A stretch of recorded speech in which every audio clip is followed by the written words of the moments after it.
Assalamualaikum warahmatullahi wabarakatuh. Perkenalkan, nama saya Aryani dengan NIM 20200-607. Saya dari STKIP Taman Siswa Bima, Prodi atau jurusan Pendidikan Teknologi Informasi. Menjelaskan sedikit apa itu tabel atau distribusi frekuensi atau DDF. Jadi, yang pertama adalah tabel distribusi frekuensi data tunggal.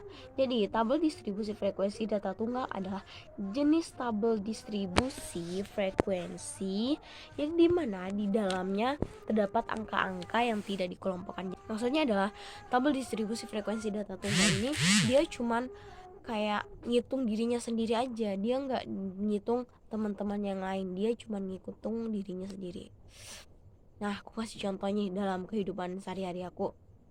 Oke, contohnya nilai ujian statistik 45 orang mahasiswa PTI pada semester 6 kelas B.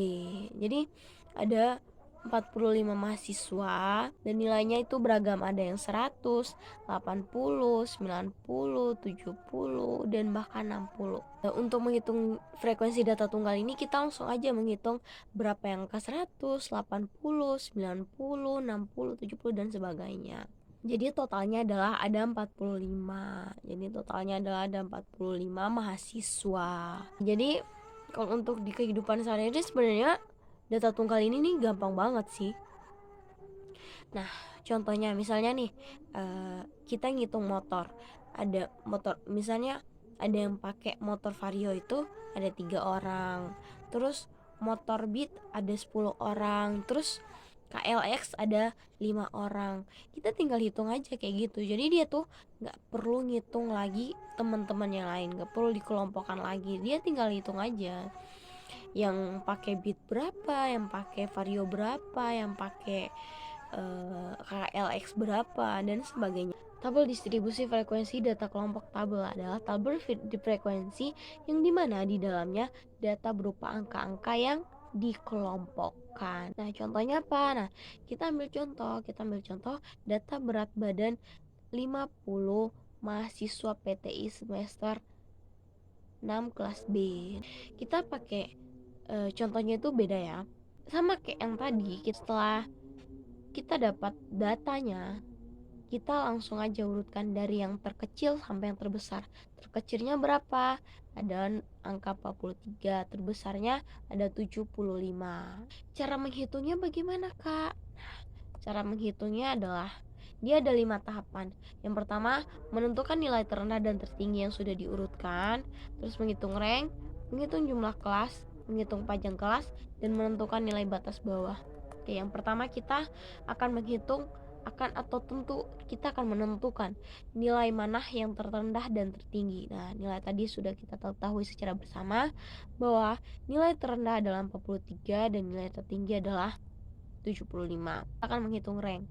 Jadi rumus rank adalah nilai tertinggi dikurang nilai terendah.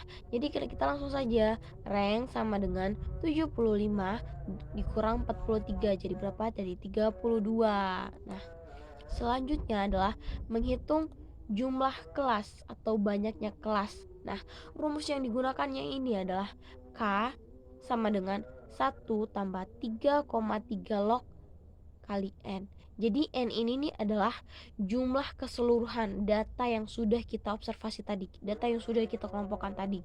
Cara hitungnya adalah K sama dengan 1 tambah 3,3 log kali 50 sama dengan 6,61. Nah, jika dibulatkan maka hasilnya adalah 7. Jadi kita bulatkan ke atas ya. Menghitung panjang kelas atau interval kelas, rumusnya adalah I sama dengan atau interval sama dengan rank dibagi K atau jumlahnya kelas tadi. Nah, I ini sama dengan tadi ranknya adalah 32 dibagi 7.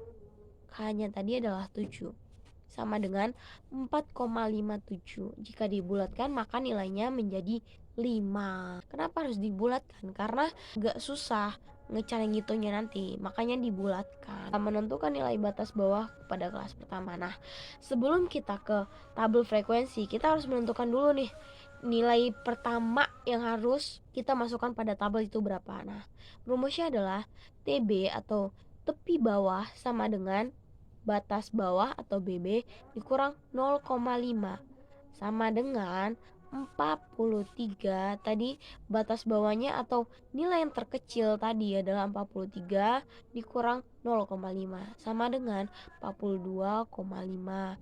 Nah, jika dibulatkan maka nilainya adalah 41. Jadi seperti itu. Nah, maka hasil dari tabel distribusi frekuensi data kelompok adalah seperti ini. Nah, misalnya nih kakak, data tinggi badan. Nah, gampang saja, kita langsung saja. Sebenarnya kalau untuk menghitung data kelompok ini gampang. Yang penting kita paham, tinggal rubah saja pada kehidupan sehari-hari kita. Kayak tinggi badan. Nah, tinggi badan tinggal kita langsung masukin aja data-datanya. Kita masukin aja angka-angkanya. Maksudnya kayak ada yang tinggi badannya 160, 165, 155 kita dan seterusnya. Nanti kita masukin aja datanya. Jadi mungkin itu saja yang bisa saya dapat jelaskan, yang bisa saya jelaskan. Lebih dan kurangnya saya mohon maaf. Wabillahi taufiq wal hidayah. Wassalamualaikum warahmatullahi wabarakatuh.